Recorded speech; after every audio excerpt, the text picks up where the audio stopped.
Head kuulajad, Mehed hakkame elama podcast teie kõrvus nagu raudnael olemas ja mina olen saatud Kaidar Kahar ja mul on täna külas Koit Toome. Tere, Koit! Tere!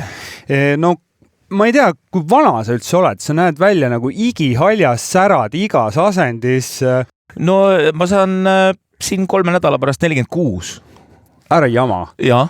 See on see koht, kus koha peal üldiselt hakatakse lagunema juba korralikult. Kuidas sul on?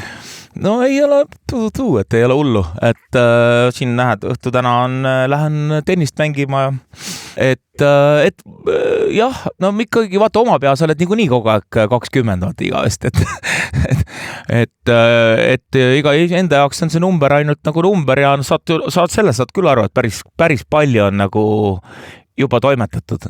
Aga sa sellest ka saad aru, et see Koit, kes ma ei tea 20 aastat tagasi jõudis ühte, täna võib-olla jõuab ka, aga peab rohkem pingutama. Ja, no sa saad siuksest asjast aru, et taastud kauem ja ütleme, tahad rohkem magada ja pärast nädalavahetust, kui on esinemised olnud ja nii edasi, et ütleme, natukene läheb kõik nagu muutub, aga sellega nagu harjud ära, õnneks ei käi niimoodi üleöö, et kui vanasti oli see, et vahet ei ole, palju sa magad ja kui tihedalt ja mitu kontserti päevas annad ja mida sööd ja millal sööd, siis täna on ikkagi natuke täna on see asi nagu natuke raskem, et Kas see lause, et iga tänane pidu on homse arvelt, on sulle tuttav? No on. Ütleme, kui sa noormees oled, siis muidugi oli ma mäletan ikka täiesti suvat, et kas magad või maga või palju magad mitu tundi. Et täna on küll see, et jah, mulle tavaliselt ütleme pühapäevad on sellised, kus ma sisuliselt ainult olen voodis ja väga võib-olla loivan korra külmkapi juurde, et ma väga nagu, see on ikka siis ma ikka puhkan nagu nädalavahetusest välja, jah. Hüppame korra su noorusesse, et meil see saade on selline, mehed hakkame elama nagu igas mõttes, nii vaimses, füüsilises, tervise mõttes. Ütle, millisest perest sa pärit oled? Sa oled palju rääkinud, aga kas sa oled rääkinud ka sellest, mis teie pere vaade oli sellisele tervise vaatele? No mul olid hästi noored vanemad, mu ema oli 19, isa oli 21, kui ma sündisin ja ega vanematel nüüd liiga palju minu jaoks aega ei olnud selles mõttes, et mu isa käis ülikoolis, ema käis tööl selleks, et natuke perele raha teenida. Kooli kõrvalt elasime pisikeses imeväikeses Pelgulinna 2-toolises korteris ja ma olin väga palju aega veetsin oma vanaemade juures, et kõik vaheajad, suvevaheajad olin kogu aeg, kas olin Paides ühe vanaema juures või Keeleal teise vanaema juures. Kasvasin väga palju ka oma onupoegadega üles, kes mina olin nagu kõige noorem. Mul on 3 onupoega, kellega koos me siis olime kogu aeg kõik vaheajad ja olime enamasti siis Keeleal siis ja mis seal ikka, et sõitsime ratastega hommikust õhtuni ja mängisime palli ja tennist ja korvpalli ja kõike muud ja käisime ujumas ja et ma ütleks ausalt öeldes, et vaatamata sellele ajale tegelikult oli ikkagi, ega siis laps ei saa sellest ju aru, eks ole, aga väga ilus lapsepõlv oli, et ma ei saa midagi öelda, et oli palju mängimist ja sellist mõnusat aega ja vanaemadega mööda Eestimaad ringi sõita ja siukene tore. Ei saa midagi halba öelda. Aga mäletad sa ka seda, et ma ei tea, keegi oleks öelnud, et Koit, elu õige asi on korralik söömine, magamine ja liigutamine. Mul on selles mõttes minu vanemad olid, nagu ma ütlesin, hästi noored, et mul selles mõttes väga meeldis, et nad olid sellised, kes üldse tegelikult väga nagu ei liiga palju mind ei kuidagi piiranud ja suunanud ja lasid mul nagu ise kuidagi avastada seda maailma ja ise nagu, sest et ma imestan, kuidas nad juba 15-aastaselt mind isegi ju bändi lasid ja 16-aastaselt ma juba tuuritsin mööda Eestimaad ringi ööklubisid asju, kus vanusepiirang oli 21 on ju. Öösel ma mäletan, teinekord kell 12 oli automaja ja see ema ajas mind üles, siis ma panin riidesse, viidi mind kuskil esinema, kuskil öölokaali ja siis öösel jälle jõudsin ja järgmine läksin kooli või mis iganes, et kindlasti mõni teine ema ei oleks sellist asja lasknud, ma ise ei kujuta ette, mu enda tütar on täpselt sama vana praegu, et ma ei kujutaks ette, kui ta sellist elu oleks. No kui helistab keegi, et kuule, et auto on ukse ees, et tule. No sa mõtled tütrele? Ei no ega ikka see täna vist enam läbi ei läheks, see tunduks ikka natuke nagu veider, aga tollel ajal oli nagu vist okei ja ma vaatasin, mul oli endal mõned head Pääsküla sõbrad, kui ma Pääskülas elasin. pikalt seal olid sellised, kes tead, teinekord oli pane nüüd need kindad kätte ja see sall ja pane see jope ja siis mul ei ole kunagi sellist asja olnud, et kuidagi hästi vaba värk oli, et lasti ise nagu toimetada. See on lahe, sul on noored vanemad, kes lasid sul kasvada meie show businessis. Ütle, kas sul katus ei hakanud sõitma? Sa said ju kohe väga kuulsaks ja ilmselt nagu jumal teab, mis seal, ma kujutan ette, et laud oli kogu aeg kaetud. Ja, nojah, et ma ei oska öelda, õnneks ma olin vist selline rõõmus, tore, noor 16-aastane poiss ja mind huvitas kõige rohkem see muusika ja võib-olla mingi aeg nagu tundus, et ikkagi see oli nagu veider, sest et kui tuled koolist koju ja sul maja ees on tüdrukud plakatitega marsivad niimoodi hiili kuskil tagantuksed sisse, naabrid olid akende peal, et mis siin toimub. Et võib-olla mingi hetk võib-olla tundus, aga ma väga küll ei nüüd ikkagi mäleta, sest et see, ma olen selline tegelikult siuke lihtne poiss ja mulle meeldivad siuksed siirad ja lihtsad inimesed ja ausad inimesed ja mul nagu elasin, kaifisin seda muusikat, käisin samal ajal koolis, juba seal õppisin Jaak Joala juures laulmist ja klaverit endist edasi ja kõik see kuidagi, ma ei tea, siis võib-olla see kodune kasvatus või see mingi vibe, mis on olnud kodus, et selline ma tegin oma seda nii tööd ja üritasin kogu aeg õppida nii hästi, kui ma sain ja vaatasin, kõik olid minust alati vanemad, ma olin igal pool, kus ma läksin ja kõik kontserdid ja tuurid, ma olin alati pesamuna, sest ma olin 16 juba, kui me hakkasime juba seda tööd tegema, siis et ma ei tea, ei olnud sellist küll, et nüüd oleks mingi hetk, ma ei tea, mida hakanud ette kujutama. Tahtnud juua räigelt, suitsu teha, see mind ei huvitab tollel ajal, jah. Ei huvita. Ma nägin küll juba 95 esimesel suvetuuril, kuidas juba mingi tüüp juba üledoosi tõttu nagu pikali kukkus pilli otsa, et seda kõike ma muidugi nägin, aga see mind nagu väga ei huvita, mind huvitas muusika. Aga ütle, kas sul oli ka selline hea tugisüsteem või mõni sükene, ma ei tea, vanem kolleeg või mõni õpetaja, kes aitas sul nagu kuidagi mentorina sellest kõigest nagu läbi tulla?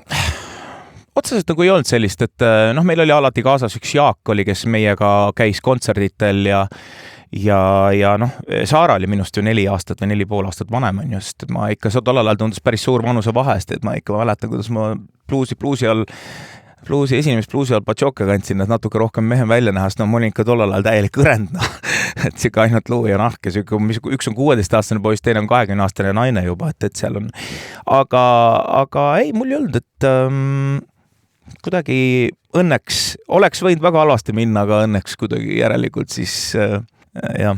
Aga sul on endal kodus siis teenager praegu samas umbes circa 16 siis või? 16 ja poeg on 7, jah. No vot, siis on hea sul, millised hoiatavad eeskuju siis saad välja tuua? Jaa, ma ausalt õnneks et ma imestan, et väga normaalne olukord on kodus, et ei ole midagi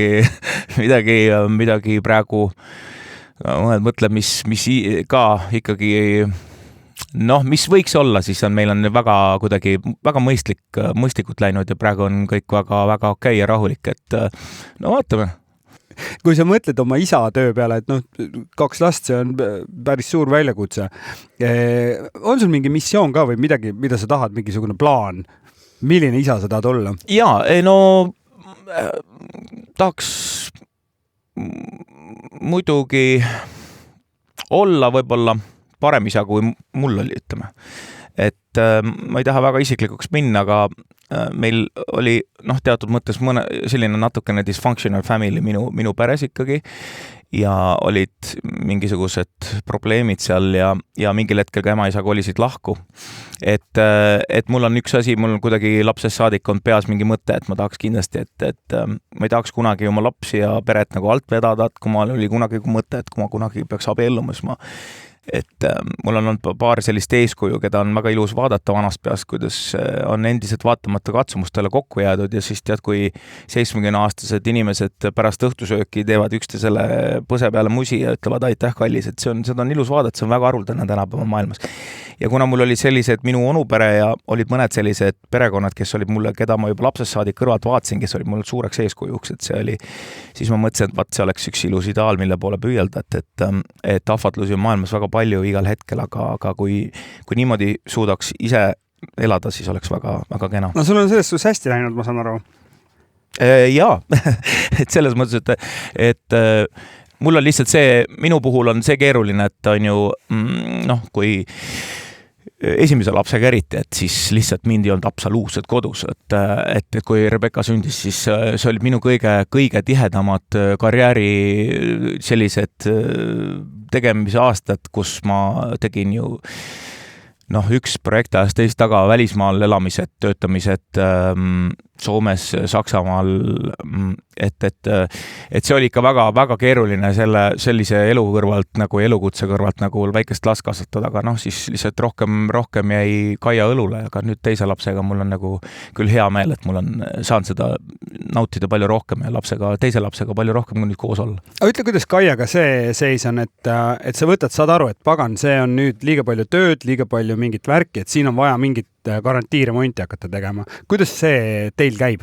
Sa mõtled siis nagu suhtes või? Jaa, absoluutselt, see on ju kõik üks võrrand. No muidugi, eks sa pead olema, võib-olla meil on see ka aitab natukene, et Kaia on ise ka mõnes mõttes nagu ikkagi show businessis ja ta elab ka, ta ei käi sellisel kuidas ma ütlen, 9-5 tööl, vaid ta ikkagi ise on samamoodi, teleprojektid, seriaalid, filmid, igasugused mingid pildistamised, kaaned, ajakirjakaaned, asjad, et vahel tema päevad on ka vahel nii, et kui mina olen lastega kodus näiteks nädala sees, siis tema tuleb öösel kell 12 või 12 jõuab koju töölt, et ta saab, me selles mõttes võib-olla mõistab ta mind ka rohkem natukene ja muidugi sa pead olema ikkagi natukene selline, see peab olema spets inimene, kes suudab sellega kõige leppida ja kuidagi sellega suudab elada, et selge see, et mind on oluliselt ikkagi vähem kodus kui mõnel teistel elualadel, kes tulevad õhtul 5 lõpeb tööpäev, aga lihtsalt sellega õpib elama, et see ei ole muidugi ka ei tulnud Kaiale ka üllatuseks, et me kokku no te olete vist peaaegu 20 aastat koos. No jaa, nii kaua vana kui tütar on, et on ju, et 16 midagi aastat siis, et see ei tulnud, kuna ma olin juba tolleks ajaks juba peaaegu sama palju juba seda tööd teinud, siis ei tulnud kellelegi, ei kukkunud taevasse uudis, et sa ei tule kell 5 tööd koju. Nädalavahetused oleks ära ja et liiga palju mind ei ole, jah. Aga ikkagi, kuidas teil see hetk on, et nii, kuule, räägime korra seda suhet selgemaks või anna nõu, mehed kuulavad siin tahavad teada, kuidas teha? No rääkida tuleb, et kõige parem asi on rääkimine, millest ma tean, et Eesti mehed ise samamoodi, et ei ole kõige tugevam selles. Et teinekord, meil on ikkagi, loomulikult, eks meil on aastate jooksul olnud ka igasuguseid kriise ja asju, kellel ei oleks, aga meil on olnud ka selliseid öid, kus lihtsalt räägid mingi pool hommikuni, lihtsalt räägid ja tegelikult pärast seda saab nagu õhk kohe nagu puhtamaks ja kuidagi läheb väga hästi, nagu see toimib kõige parem. Kõige hullem on see, et mõlemad on mingi oma ette seal midagi nohisevad ja keegi midagi ei ütle ja nii hoiavad nagu endal, et see on minu meelest, see on nagu halb, et jah, teinekord tasub, võib-olla tuleb ennast kokku võtta ja see rahulikult see üks pool ööd natukene juttu ajada. Ja meie puhul on küll see toiminud, et pärast läheb kindlasti asi paremuse suunas. Anna nõu, kuidas hoida suhet värskena ja sellisena, et ta pakuks sulle nagu pidevalt midagi? Ära ütle, et 16 aastaga ei tule rutiini sisse. Ei no ikka tuleb, aga see on jälle rutiin on ka elu mingi osa, aga vaata, meil on võib-olla natuke jälle see asi, et kuna me mõlemad teeme sellist tööd, siis me väga tihti ikka väga palju ei näe, et on nädalaid, kus me praktiliselt ei näegi teineteist, et kui mina tulen koju, siis juba teised magavad ja kui mina ärkan, siis teised on juba läinud, et ei ole see, et nüüd liiga palju kogu aeg ninapidi muidugi koos istuks kuskil ja midagi et siis seda enam näiteks eile vaatasime koos mingisuguseid saateid, asju ja kamin põles ja olime mõnusad perega elutoas ja nautsime seda vaba õhtut ja et siis võib-olla kui iga päev seda ei juhtu, vaata siis on jälle see nagu kuidagi jälle oskad seda rohkem hinnata ja mõnus on. Täitsa tore vaheldus. Nii, ma olen siin saates rääkinud palju showbusinessis olnud meestega ja üks teema on see, et kuidas tulla maha selle ralli pealt, kui sa oled pannud nagu suure kontserti või suure etenduse, sa oled olnud 2,5 tundi laval, sõitnud nagu pulsiga punases. Kuidas tulla niimoodi maha, et sa ei hävita ennast? Mis sinu, sa oled näinud, eks ju seda? Ja ei no, mul just mul pere ütles see, kui ma tulin kuskilt nüüd laupäeval, tulin Rakverest esimest öösel jõudsin ja siis ütlesid, et issand, et sa räägid nii kiiresti ja sul on nagu selline energia on sees, et mul on adrenaliin on nii laes, et siis ma ütlesin, näed, saate aru, millest ma räägin, et ma siin tiksun üksinda öösel kella 4 tundi vähemalt, et ma ei suuda magama jääda, et sa kütad ennast selleks ikkagi emotsionaalselt nii üles, et teistmoodi ei ole seda võimalik seda tööd teha, et ma käin pärast tulen sealt maha ikkagi väga pikalt, et see ei käi mingi tunni kahega, et ma tiksun teinekord poole hommikuni niimoodi pärast nagu turasel jänes, et noh, kuidas kõik on ju jõle individuaalne, et eks seal on jälle, on ju, et mis sa siis teed ja minu puhul on see nagu küll, võib-olla on see erinev, minul on see, võtab pikalt aega ja eks ma siis olengi öösel tiksun, vaatan mingeid saateid, loen mingeid asju, teen nagu natukene, ma olen selline öökull, et noh, siis ma olen sellega lihtsalt, ma olen seda nii kaua teinud, et see on lihtsalt minu normaalne, noh, elu osa ongi, et siis ma olengi öösel üleval ja lähen väga hilja magama. Selles suhtes oled sa nii metoodiline, et sa ju tead seda tunnet, et sul ei ole olnud seda, et ma ei tea, ma tulen alkoga maha või mis iganes no see on, muid pahed. Eks neid selliseid kiusatusi või ahvatlusi on niikuinii igal hetkel ainult käed välja sürutamise kaugusel, et selleks pead ise lihtsalt olema piisavalt tugev, et see sellega nagu see nagu üle pea ei lähe, et see kuidagi, et ikkagi sina kontrollid seda osakonda, mitte ei ole vastupidi, et eks see on see, millega showbusinessis kindlasti üldse, kas või mul on mõned väga häid sõpru on näitlejaid või mis iganes, et selliseid lavainimesi, et kes on kindlasti emotsionaalsemad tavapärasest ja kes on sellised tundlikumad võib-olla ja seal kuidas keegi suudab sellega nagu elada üldse selle, nende kõikide ahvatluste ja muude pahedega. Ma kujutan ette, et sa oled oma elus napsi kindlasti võtnud. No loomulikult, ega siis kuule, kõik on inimesed, et muidugi. Aga sa suitsetanud ka? Olen suitsetanud ka, jah. Aga ma olen suitsetanud siis olen sigarillosid teinud, olen mingi periood, olen sigareid teinud, et kui ma 40 sain, siis mul sõbrad kinkisid väga ilusa sigarikorbi, siuke nagu piano, selline puidust, siuke väga kena. Aga nüüd ma ei ole vist, ma võib-olla 5 aasta jooksul ühe sigari kuskil, seda ka reisil kuskil teinud õhtul sõpradega. See on ikkagi hämmastav oskus, et sa oled nagu nende pahedega olnud nagu sellises bilansis, et nagu Winston Churchill ütles, et alkohol on, et ma olen temast alati rohkem võtnud, kui tema on minust. Jah, et kumb peale jääb, on ju. Et eks mul on kindlasti on olnud hetki, kus see asi läheb ka nagu üle piiri, et ma nagu, täna saan sellest aru, et ma võib-olla see on see mingi balansi otsimine, see käib mõnes mõttes nagu läbi elu, et meie peres on alkoholism tegelikult olnud läbi põlvkondade suur probleem. Minu isal, minu sugulastel, minu esivanematel, vanaisadel, et see on asi, millega ma tegelikult kuklas pean kogu aeg natuke tegelema. Aga see ei ole midagi sellist, et see, ma ei tea, läheb ära, et see on ikkagi mingi asi, mida sa pead nagu hoidma kuskil endal nagu, et see on meie nõrkus. Kõik on nagu oma peast tegelikult lõppkokkuvõttes ju kinni, on ju, aga kui sa jah, ma ütlen, et näiteks, et on olnud perioode, kus on nagu, nüüd ma saan tagantjärgi aru küll, mis on läinud nagu, kuidagi lased lihtsalt minna, lased lõdvaks ja kuidagi nii, aga näiteks jällegi, praegu antud hetkel näiteks ma tunnen ennast ülihästi, ma praktiliselt absoluutselt väga vähe võtan mingit napsi, kodus ma ei tipsuta enam nagu võib-olla mingid perioodid, et selles mõttes, et ja ma tunnen ennast tervise ja kõige mõttes nagu väga hästi. Seda paistab välja, sa näed välja nagu, ma ei tea, mis su bioloogiline vanus on nagu sa alustasid kogu aeg super. Aga ütle, sa ütlesid korraga vilksas läbi see kodus tipsutamine. Ütle, kuidas sellest väljuda? Et seesama, et tulen töölt koju, võtan oma, ma ei tea, ühega õllega hakkab pihta, on ju. Ei no, see ongi ju hästi lihtne. Minul on see lihtsalt ühel hetkel lihtsalt otsustad ära.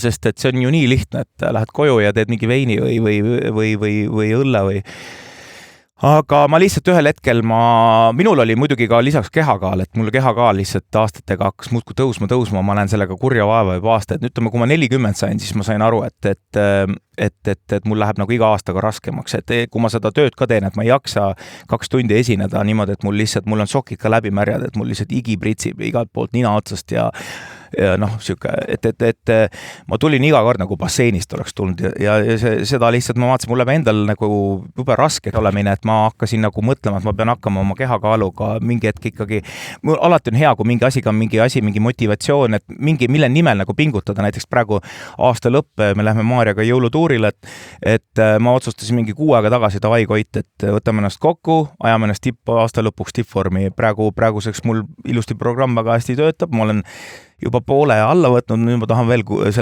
ütleme detsembri lõpuks tahaks veel sama palju veel võtta ja et ma ei tõmbad alkoholiga nulli, jood rohelist teed, vett, sööd kergemaid toite, portsud 2 korda väiksemaks, et selliste asjadega ma pean ise lavainimesena, ma pean ikkagi tegelema seda asja, et ma ei, kui ma niisama lasen lihtsalt õdalt tiksuda ja minna, siis läheb endal nagu raskeks, siis ma olen ja siis noh, ega see teise päeval pohmelliga või mis iganes olla ei ole mõnus ja nii edasi.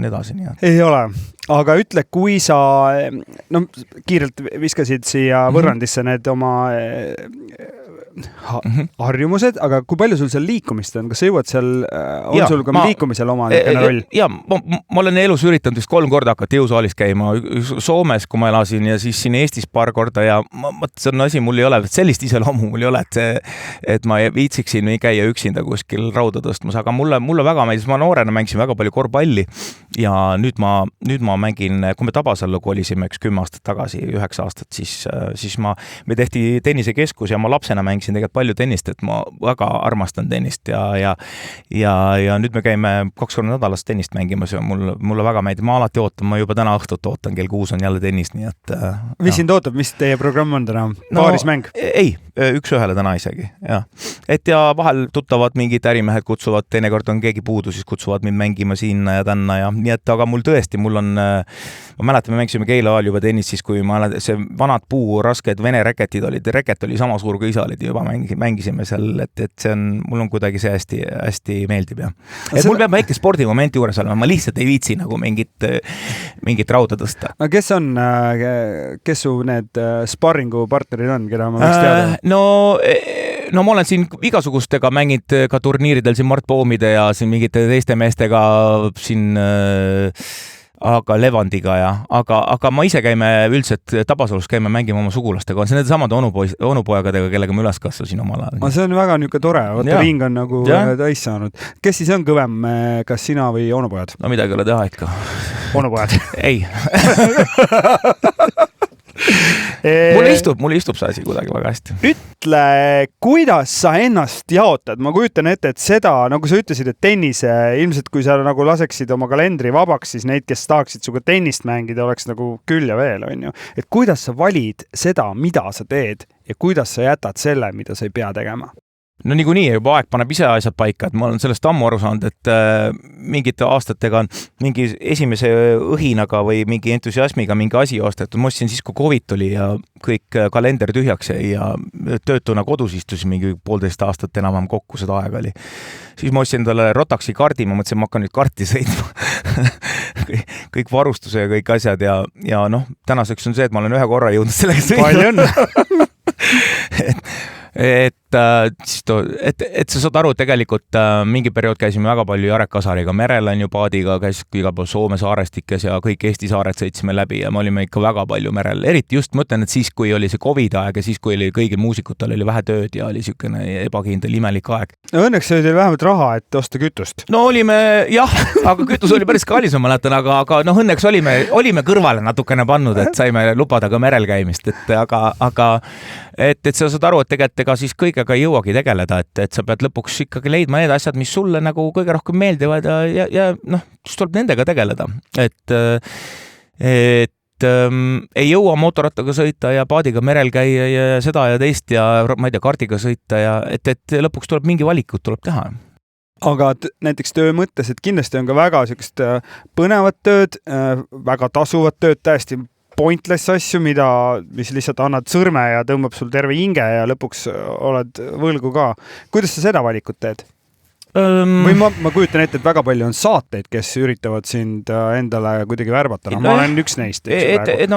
Kui vanasti sai nagu kõik asjad 100% vastu võetud, siis täna lihtsalt natuke võib-olla valida, et ja vaatad kas sellel asjal mõtet, kui keegi pakub mingit suurt esikaane näiteks lugu, siis mul ei ole, või mingit suurt intervjuud, siis kui ma tean, et mul ei ole mitte midagi uut põrutavat või midagi millestki rääkida või mingit asja, suuremat asja tulemas, siis me lihtsalt ütleme, et aga proovime, et räägime poole aasta pärast uuesti, et igal asjal on nagu mingi natukene läbi mõeldud, mingisugune point, mingi asi, et miks, et mingi sündmus või mingisugune, et niisama lihtsalt asja eest teist taga, et kuule, et teeme mingisuguse laheda inteka või asjad, selle pole nagu jälle ka mõtet ja siis vaatadki natuke sätid neid asju ja võib-olla igat asja nagu vastu ka ei võta, et siis vaatadki, et kuidas on mõistlik jagada ja millal, mis hetkel kuhugi midagi kuskil öelda või kuhugi minna. Kuidas enda vaimset tervist sa hoiad? Ma kujutan ette, et see on sulle tuttav, et läbipõlemine, ma ei tea, kas sa oled saanud ka mõne diagnoosi, eks sa ise teada, on ju? Ma olen oma depressioonist ja väga avalikult väga palju. Ja absoluutselt, aga ütle, kuidas kuulajale öelda, et mis see ohumärk on? Mida ma ei tea, võib-olla sina ei märganud, on ju? Ei märkasin ikka lõpuks. Tegelikult sümptomid olid juba pikalt, aga lihtsalt ise ei oska seda teadvustada, et sa lihtsalt nagu lased minna nagu ratta peal nagu robot ja see asi muudkui koguneb. Aga seal on, need on igast tuju muutus, on ju. Ma hakkasin võib-olla inimestele teinekord, mida ma ei olnud kunagi enne teinud, ma hakkasin inimestele teinekord nähvama ja halvasti ütlema ja siuksed asjad, mis ei ole tegelikult minu iseloomu juurde. Et see on üks ohumärk, et kui sa käitud teistmoodi, kui sa tavaliselt oled teinud, et siis midagi võib olla. No jah, seal on nii palju neid asju, et üldine meeleolu ja kõik sellised, mingisugused sellised äkki sellised meeleolu kõikumised, siuksed plahvatused, ütled, kelle nähvad kellele midagi, tuju on halb, kõik on kuidagi läheb tumedatesse toonidesse see asi ja see enam nagu see lust kaob ära, sa ei tunne enam nagu asjadest rõõmu ja kõik siuksed asjad, et siis sinna kõrvale loomulikult mis iganes, kellel alkohol, kellel mida muud, et see on siukene veits raske lumevall, et sellest on et see on päris keeruline, et endale nagu teadvustada ja selle pealt kuidagi niimoodi jälle see on mingi asi, mis ühel hetkel sa pead mingisuguse väga, väga konkreetse mingi otsuse tegema või sa ise jõudma peas sinna, see on sama asi, et alkohoolikud sa ei saa aidata, kui ta ise ei taha ennast aidata. Et sa pead ise oma peas jõudma sinna, et asi on pekkis, et nüüd tuleb midagi ette võtta. Kaua võttis aega välja tulemiseks? No minul rohtudega läks umbes 2 nädalaga, ma sain suuremast august välja. Et minu puhul oli ikka väga, väga, väga raske, et moment oli, et ma mõtlesin, et ma lähengi pensionile, ma enam ei suuda seda tööd teha. Ma ei suutnud enam inimeste ees esineda, lavale minna, et see kõik kuidagi käis mulle närvidele ja see kõik ei paku mulle endale midagi ja ma olin lihtsalt mingi 25 aastat lihtsalt nädalast nädalasse ainult üks peo otsa ja need igasugust, sellised rõõmsad meeleolus inimesed ja kõrtsud ja klubid ja kõik see asi ja see kogu see trall, mida ma olin lapsest saadik teinud, et see ühel hetkel lihtsalt mul sai nagu tundsin, et kilometraaž või mõõt sai täis. et ma olin, et ma oligi nii, mõtlesingi, et mis nüüd ongi kõik, et ma ei tea, et kus ma lähengi nüüd siis mingi 40-aastase pensionile, aga ma ei mäleta täpselt, kui vana ma siis olin, kui see oli see madal punkt mul, aga siis ma helistasin perearstile ja perearst ütles, et ma juba ammu otse, millal sa mulle helistada, ma imestan, et see nii kaua vastu pidas, et oli seda aastaid, seda tempot kõrvalt näinud ja seda elu, ja siis ma täitsin selle ankeedi ära, ainukene koht, kuhu ma linnukast teinud oli see kõige hullem. Kõik ülejäänud igale poole tegin linnukesed ja siis enesele otsa peale tegemise ja kasti jäi tühjaks. Ja siis ma küsisin arsti käest, et kaua siis ravi kestab, ma ei olnud kunagi kokku puutunud siukse asja, ma polnud kunagi neid mingi sanakseid asju, mingit asju kunagi söönud. mina sain klassikalised antidepressandid, aga siis arst ütles, et no Koit, sinu puhul esialgu vaatame 2 aastat. Nii et, aga jah, ma sain kuidagi, ühesõnaga, aga näed, on võimalik välja tulla ja täna ma tunnen ennast oluliselt paremini kui siin vahepeal, nii et tunnen. Ja nüüd sa oled targem. Ütle, kas mõni noorem kolleeg, oled sa ennast avastanud ka, et vaatad mõnda noort kolleegi ja patsutad õlale või see on mõttetu? Et sinu kogemust edasi jagada?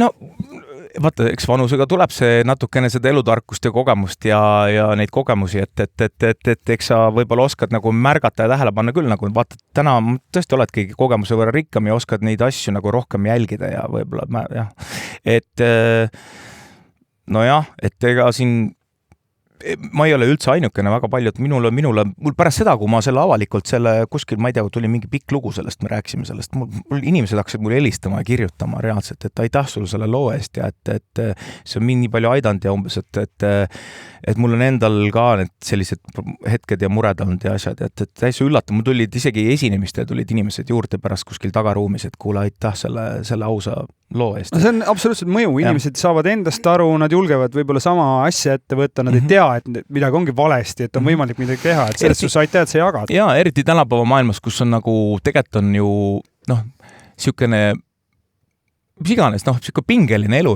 et inimestel on mingid laenud ja pangalaenud ja kas tööst jääd ilma ja pere mingid probleemid ja mis iganes, ilge rapsimine, töö, kõik rabavad ju tööd siin.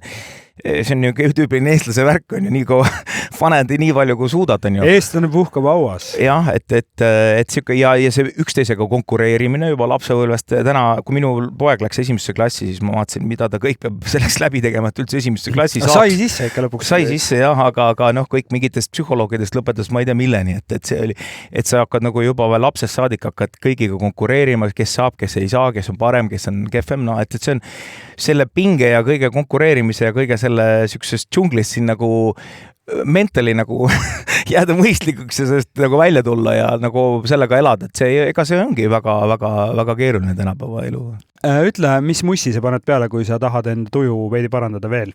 Tead, ma kuulan, tegelikult minu jaoks on ma kodus ma kuulan sellist mul on see on kuidagi imelik öelda, aga vanusega eriti ma olen hakanud, kui ka külalised tulevad näiteks mingid õhtusöögid asjad või kodus, panen mingi tausta, siis ma panen mingi hästi siukse, kas mingi maheda mingi džässi või mingi vaikselt tiksuma, et see on siuke, mis ei suru ennast peale ja mis on mul siukene mõnus lihtsalt taust nagu, et ma üldiselt kuulangi siukest mingit rahulikku, mingit väikest taustakest, ega ma olen muusikast nii ülekülluse doosis saanud, et ma vabal ajal väga nagu nüüd ei lähe tohutu entusiasmiga, kohe ei jookse kuskile ma ei tea, koju kõlarid huugama, et kuulaks kohe, tahan hirmsat muusikat kuulata.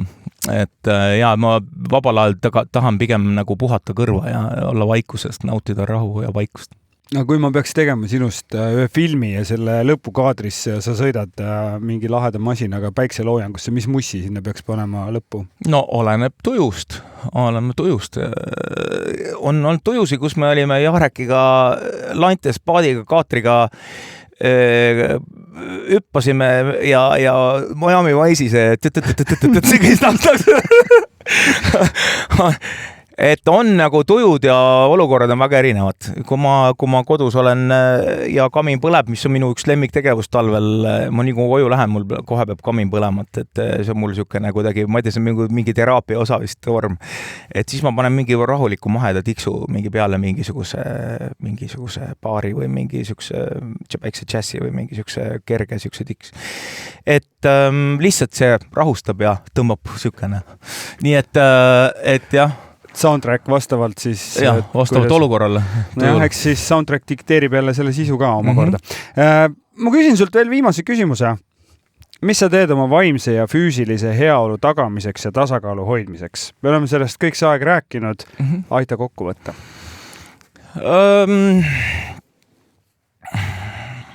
Üritan oma peas asjad nagu balanssis hoida, et natukene oma mingit siukest üldse see puudutab nagu tervet nagu väga laialdaselt seda kõike, nagu me oleme rääkinud siin, et magamine, söömine, joomine, alkoholi tarbimine, et see kõik oleks nagu balansis, et ei läheks nagu lappesse see asi. Et